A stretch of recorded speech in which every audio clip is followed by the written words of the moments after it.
Happy New Year and welcome back to the channel.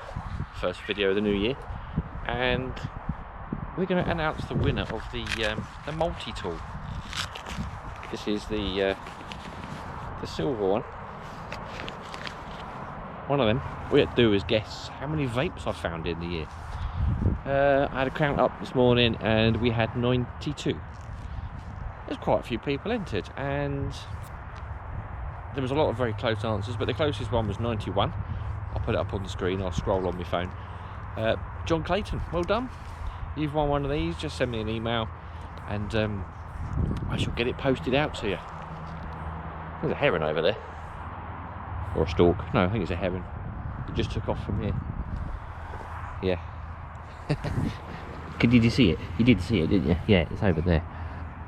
Next to that wooden jetty. Right, well, I shall get out again in the new year. Might have some more stuff to give away. We'll see.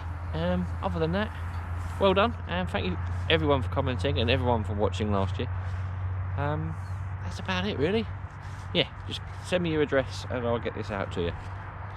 Right, see you in the field soon.